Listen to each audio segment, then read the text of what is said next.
Bonsoir à tous, ravi de vous retrouver en cette fin de semaine pour une nouvelle édition sur Monaco Info. Voici les titres de votre journal. Qui peut le stopper? Valentin Vachereau s'est qualifié aujourd'hui pour les demi-finales du Rolex Monte Carlo Masters. Tombeur de l'Australien de Minor, il retrouvera demain le tenant du titre, Carlos Alcaraz.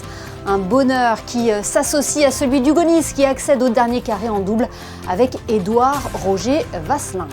Il est le seul magazine de sport en principauté. Code Sport Monaco célèbre ceux qui font rayonner le sport en remettant ses premiers awards.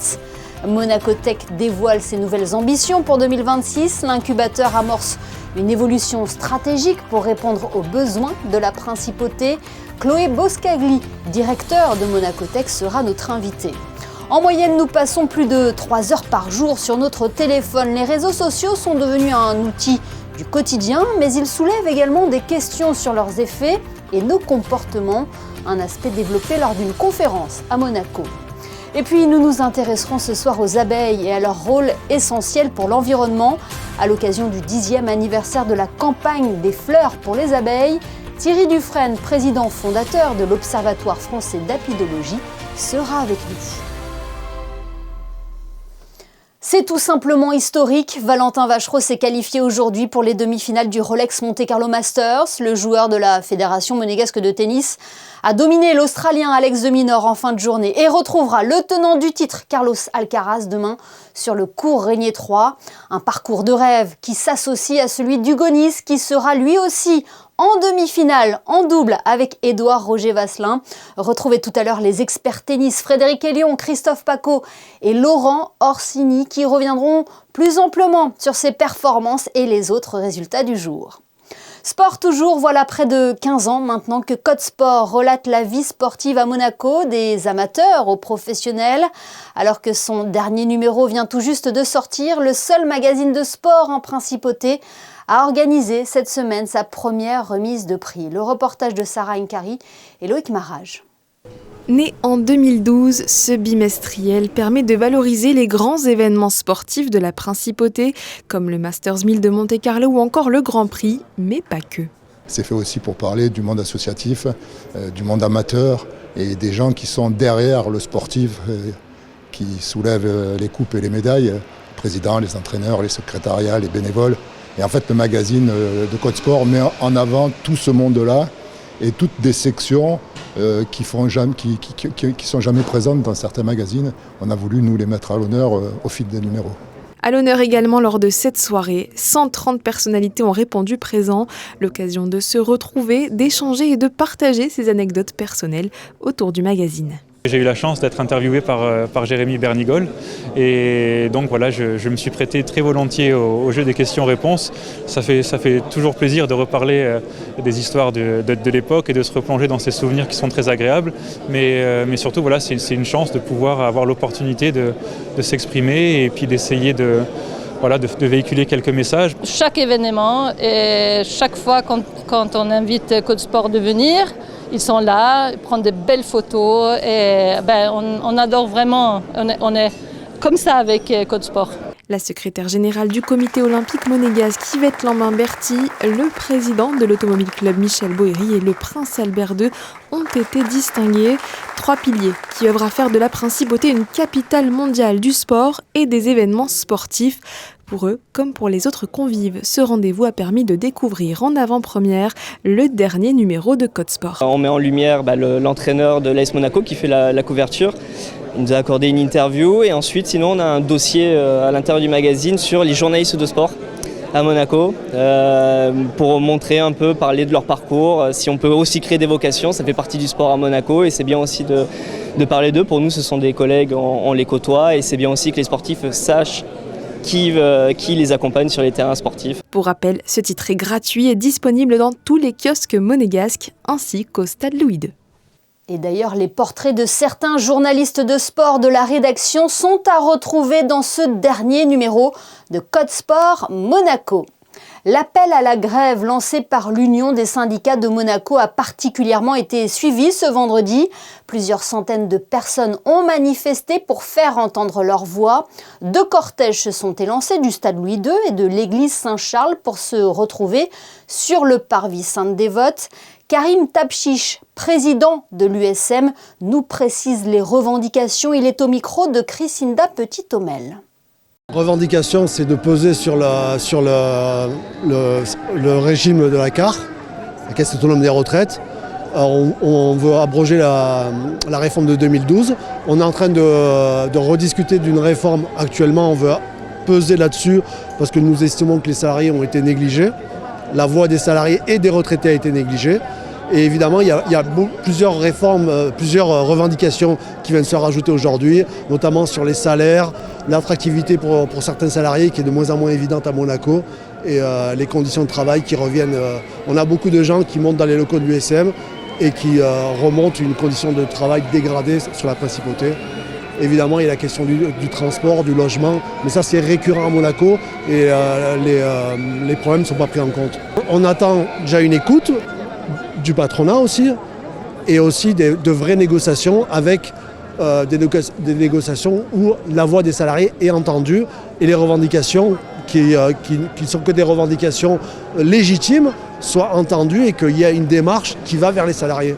Près de 70, c'est le nombre de start-up accueillis à Monaco Tech depuis sa création en 2017. L'incubateur de la Principauté continue de soutenir des entreprises et entame aujourd'hui une évolution stratégique. Le nouvel appel à candidature devrait attirer des profils ajustés à l'écosystème monégasque et adaptés aux besoins de la Principauté. Chloé Boscagli, directeur de Monaco Tech, nous explique ce choix. Elle est notre invitée ce soir. Bonsoir Chloé Boscagli. Bonsoir Émilie, bonsoir à tous. Monaco Tech a été lancé en 2017. Déjà aujourd'hui, à l'aube de ses 10 ans, l'incubateur aborde une nouvelle phase de son développement. Quelles sont ses ambitions ? Alors nous avons la chance au cours de ces presque 10 ans d'avoir une très bonne réputation en matière notamment de sélection. On a un taux de sélectivité qui est vraiment très bas. Et aussi une très bonne réputation en matière d'accompagnement des startups pour leur permettre, au cours de ces 18 mois renouvelables, de se renforcer, de préciser leur marché, de déployer leurs solutions et de convertir des utilisateurs en clients le plus rapidement possible. Et notre mission, c'est d'installer des sociétés innovantes en Principauté, en faisant en sorte qu'elles puissent aussi recruter des nouveaux talents et déposer des éléments de propriété industrielle en Principauté de Monaco. Tout ça a formidablement fonctionné et donc nous avons décidé de passer à l'étape suivante de notre développement avec Test in Monaco, qui est une nouvelle initiative qu'on met en œuvre en 2026. On va partir avec notre bâton de pèlerin pour rencontrer les opérateurs monégasques, les opérateurs économiques, les institutions publiques également, pour leur demander quels sont leurs besoins en innovation, parce que c'est très important que le tissu économique local puisse bénéficier de ces nouvelles technologies que nous recrutons au sein de l'incubateur. Et une fois que ces sociétés différentes et ces institutions nous auront fait part de leurs besoins en innovation et en technologie, eh bien nous fonctionnerons dans l'autre sens et nous irons recruter des nouvelles startups. C'est une réelle évolution stratégique, une nouvelle logique, le fait d'identifier en amont les besoins concrets de la Principauté. Oui, et je pense que c'est vraiment un élément fort pour à la fois la Principauté de profiter au maximum de cette fonction que nous avons et dont nous sommes si fiers d'être l'observatoire de l'innovation pour Monaco. Ensuite, c'est un élément très important pour nos startups qui vont avoir une crédibilité avec un ancrage local en rapport avec Monaco Tech fort. Et nous avons aussi l'espoir, ce faisant, qu'on puisse augmenter le nombre de candidatures, le nombre de startups et donc, grâce à notre sélectivité, la qualité de celle-ci. Un nouvel appel à candidature a donc été lancé il n'y a pas très longtemps avec un focus sur 3 secteurs, 3 verticales comme on dit dans le milieu. Exactement, tout à fait. Donc on a ouvert notre appel à candidature officiellement le 7 avril. Il se clôturera le 12 mai. Mais on est toujours attentif à l'intégralité des startups qui postulent chez nous. C'est très important justement dans le cadre de cette fonction d'observatoire. Et on a à peu près 500 startups par an qui nous approchent. Et tout ça constitue une base de données très importante et c'est à partir de cette base de données et aussi en allant peut-être rechercher d'autres startups que nous espérons au maximum répondre aux besoins de la Principauté. Et au-delà de ça, Chloé Boscagli, l'écosystème de Monaco Tech est aussi en pleine expansion avec un réseau d'entraide et d'influence qui se déploie. Oui, la fonction vitale d'un incubateur, et heureusement à Monaco, on est quand même vraiment gâté du fait de notre proximité et de la forte concentration des décisions. Nous travaillons sur 3 écosystèmes très importants. Les entreprises, on en a parlé, les sociétés innovantes de Monaco. Évidemment, ce qu'on appelle les alumni, c'est-à-dire les entités sorties de l'incubateur et qui ont survécu et qui surtout sont devenues des sociétés durablement installés à Monaco, et puis le réseau de mentors, puisque nous avons aussi à cœur d'accompagner au mieux et d'accompagner en dehors de notre bulle d'incubateur dans la vie active et au plus près des besoins aussi des investisseurs. Et là, les mentors que nous avons, dont nous avons la chance d'être entourés, nous aident beaucoup. On a organisé une Mentors Guild avec de grands experts qui sont venus pour essayer de résoudre aux côtés de 4 startups une problématique très précise et qui leur a permis d'avancer. Quand on regarde dans le rétroviseur, d'ailleurs, parmi les alumni, on constate de belles success stories. Oui, on a cette chance. Vraiment, on a beaucoup de sociétés qui sont restées en principauté, plus de la moitié. D'autres alumni, comme je disais tout à l'heure, qui ont pu s'installer aussi à l'étranger. Et c'est vraiment aussi à cette problématique de l'ancrage local que Test in Monaco souhaite répondre. Parmi les sociétés qui ont très bien réussi et qui sont toujours à Monaco, on a évidemment Keysystem, Carlo, Ustock, Novetech Surgery qui se sont étendus vers d'autres marchés puisque c'est là aussi tout l'intérêt de notre fonctionnement. Monaco est le point de départ, mais ensuite ces sociétés vont conquérir le monde. Eh bien, merci beaucoup Chloé Boscagli d'avoir été notre invitée ce soir pour évoquer cette belle évolution de Monaco Tech. Merci à vous. Merci beaucoup Émilie, bonne soirée, au revoir. Nous évoquions il y a quelques instants les alumni de Monaco Tech. Mindus en fait partie. Cette start-up monégasque a décidé de se positionner comme un acteur clé de la lutte contre la pollution numérique. Car vous ne le savez peut-être pas, mais les applications contribuent aux émissions de CO2. Mindus a développé un logiciel qui permet de réduire leur impact environnemental de 80%. Christophe Mindus est au micro de Sarah Nkari. Globalement, le digital global consomme 3,7% émet 3,7% des CO2 du monde. C'est-à-dire la même chose que l'aviation. C'est énorme. Alors on développe des logiciels, mais pour des développeurs, c'est-à-dire pour développer des applications qui sont vertes, avec une nouvelle technologie, une nouvelle infrastructure qui est hors du commun aujourd'hui, parce que aujourd'hui tous les applications sont divisées en deux. Il y a deux parties. Il y a un client, c'est-à-dire le téléphone ou le laptop. Ensuite, derrière, vous avez un serveur. Nous, ce qu'on a fait, c'est qu'on a mis les deux ensemble. Et on code tout sur le serveur. Et on envoie beaucoup moins de data. Ce qui fait que l'application, elle est verte, elle consomme 80% de moins d'énergie, donc elle est verte, elle est plus rapide et elle demande beaucoup moins de stockage. Le monde du numérique fascine, mais il reste encore flou pour beaucoup. Pour mieux en décrypter les enjeux, la direction de l'innovation et de la transition numérique et la direction des services numériques ont organisé jeudi leur tout premier rendez-vous dédié. Sur place ou à distance, les participants ont échangé avec des experts autour d'un sujet qui nous concerne tous, les réseaux sociaux et l'addiction numérique. Les détails de Sarah Nkari et Jean-Alexandre Dordet. Le numérique fait partie aujourd'hui de notre quotidien, mais derrière les écrans, certaines pratiques interrogent.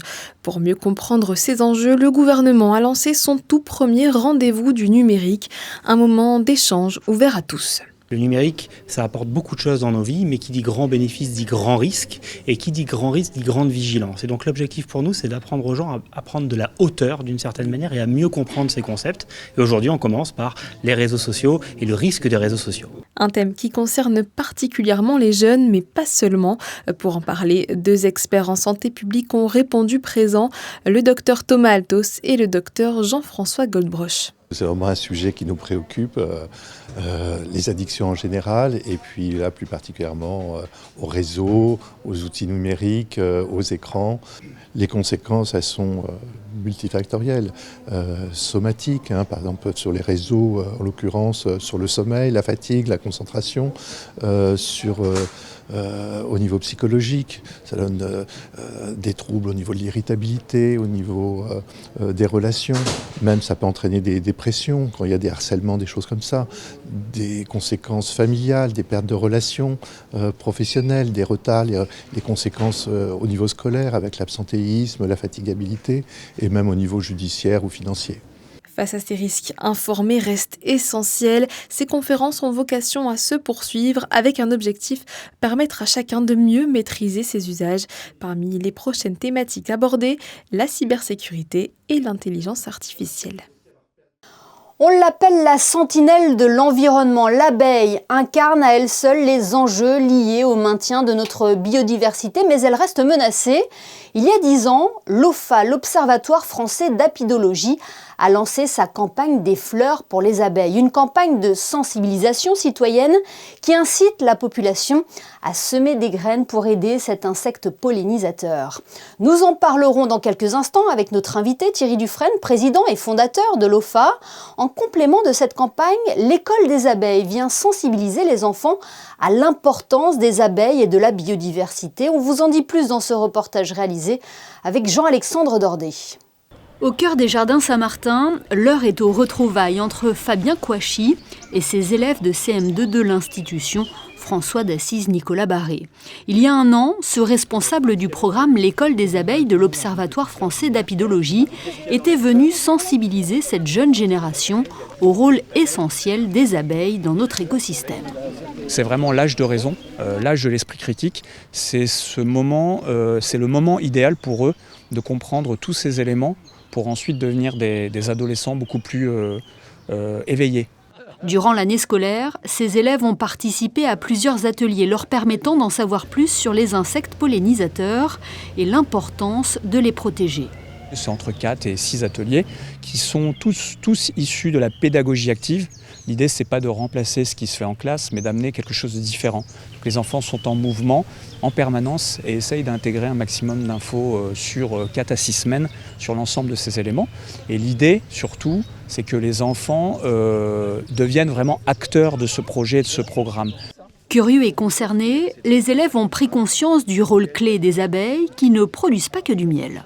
Les abeilles, c'est bien pour la nature parce que ça va nous polliniser la planète et il n'y aura pas plus de réchauffement climatique parce que avec les abeilles, ça va faire des fleurs, ça va faire de la végétation et du coup, on va éviter tous les îlots de chaleur et le réchauffement climatique. Les abeilles, c'est important pour la nature, la biodiversité et c'est pour ça qu'il ne faut pas polluer et continuer à rester pour les abeilles. C'est important pour vous en tant que jeune génération de pouvoir avoir ce message pour en parler au plus grand nombre ? Oui, parce qu'on peut comme ça aider à la planète à retrouver des vies.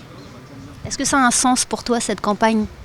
Oui, c'est très important parce que comme ça, déjà, ça embellit le paysage, c'est pour l'esthétique, c'est hyper bien, moi je trouve. Moi j'aime beaucoup la nature et les abeilles aussi.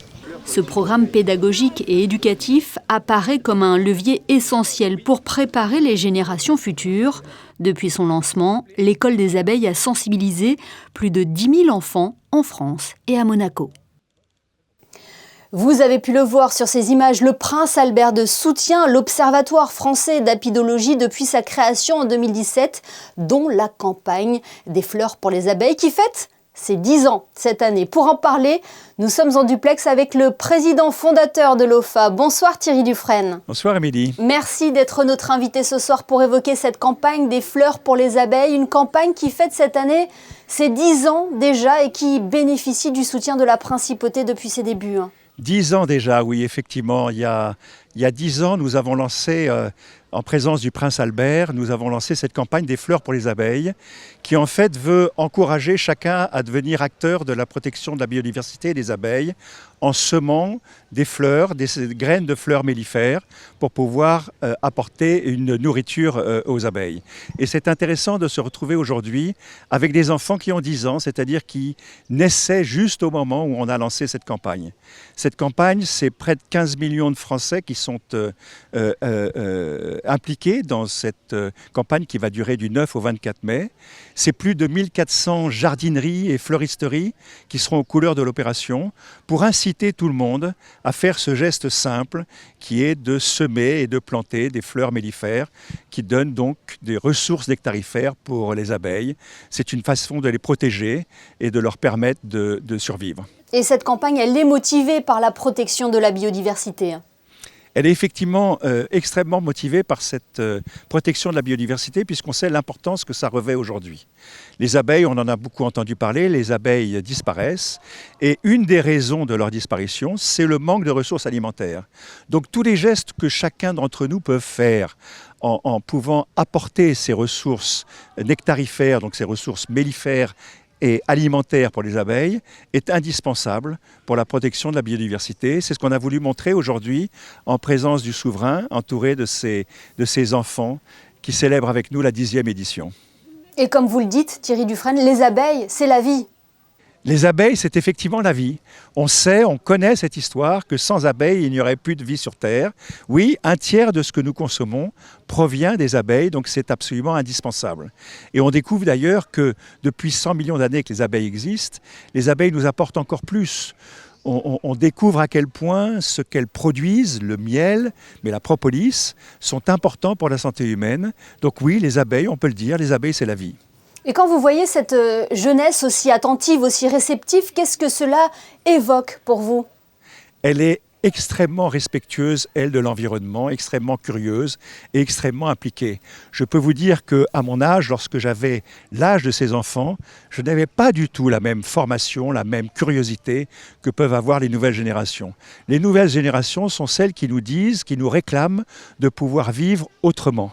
Et pour pouvoir vivre autrement, il faut qu'on modifie nos habitudes.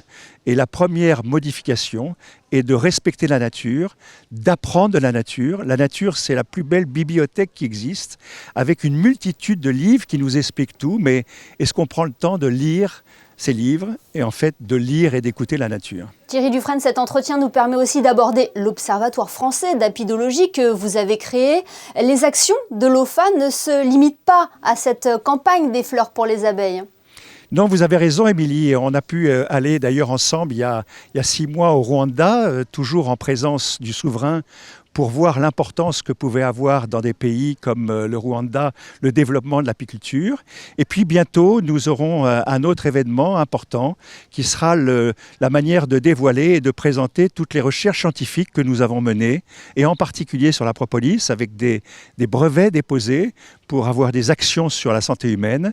Et puis nous sommes en train également de démontrer que la propolis, cette résine qui est fabriquée par les abeilles, peut permettre de traiter de manière antifongique, c'est-à-dire les protéger de la maladie, grâce à un produit qui vient de la nature et qui est complètement naturel. Et aujourd'hui, dans cette importance de la nécessité d'une agriculture régénératrice, se dire que les abeilles nous apportent une solution, c'est quand même quelque chose d'exceptionnel. Encore une fois, rien ne vaut la nature et encourageons-nous chacun à regarder, à comprendre et à aimer la nature, car en fait, on ne protège que ce qu'on connaît et que ce qu'on aime. Un message auquel nos téléspectateurs ne seront pas insensibles. Merci beaucoup Thierry Dufresne de nous avoir fait l'amitié d'être avec nous ce soir sur Monaco Info. Merci Émilie. Et restons au Jardin Saint-Martin où sur les grilles sont exposés actuellement des clichés mettant en valeur le patrimoine monégasque et sa fragilité. Ces images sont le résultat de la 2e édition du concours de photographie dédié aux 11-25 ans et organisé par la Direction des Affaires culturelles. Le reportage d'Alban Gingembre et Alexandra Paolini. Patrimoine en danger, c'est la thématique de ce concours photo. Les participants avaient pour consigne de capturer les menaces qui pèsent sur notre patrimoine culturel. Parmi les coups de cœur du jury, cette ancienne porte d'entrée de la Villa Myosotis. C'était cette idée de témoin d'une époque qui n'est pas si lointaine en fait, puisque c'est à la fin du 19e siècle, toutes ces villes-là, qui en fait ne sont plus aujourd'hui en place, utilisées, mais qui demeurent et c'était aussi pour faire le contre-pied en fait avec l'image qu'on peut avoir de Monaco, qui en fait est une image très moderne, toujours en perpétuelle transformation, renouvellement, avec des immeubles de plus en plus hauts, très modernes. Et en fait, on peut être étonné en fait d'avoir une entrée dans cet état, etc. à Monaco. Dans un style différent, ce cliché de la place du casino a lui aussi séduit le jury. J'ai voulu transmettre justement le phénomène de la modernisation, le fait qu'à force de moderniser, on perd l'histoire de notre pays. En l'occurrence ici, c'est l'histoire de notre principauté. La principauté ne se résume pas juste à il y a 4 ans, elle se résume à il y a plusieurs siècles. Cette thématique du patrimoine en danger fait écho avec la prochaine édition des Journées européennes du patrimoine, qui se tiendra au mois d'octobre. Ici, le concours invite la jeunesse à s'approprier ces sujets et à s'impliquer dans la préservation culturelle. C'est important de voir ce regard de la jeunesse, puisque à la fois ils sont témoins de ce qui s'est fait dans le passé et l'histoire qu'on leur raconte de notre pays. Donc ils en ont connaissance, mais en même temps ils se sont appropriés ce que nous sommes en train de produire et de construire comme patrimoine pour les années à venir. Des clichés visibles par tous jusqu'au mois d'octobre sur les grilles des Jardins Saint-Martin. Voilà pour ce regard de la jeunesse sur notre patrimoine. Ce journal est à présent terminé. À suivre les prévisions météo de Christinda Petit-Homel. Notre photographe Manuel Vitali a choisi de mettre à l'honneur ce soir un homme qui ne cesse de nous impressionner et qui nous rend fiers. C'est Valentin Vachereau sur les terrains du Rolex Monte Carlo Masters. Restez avec nous, on se retrouve dans quelques instants pour votre après-JT. À tout de suite.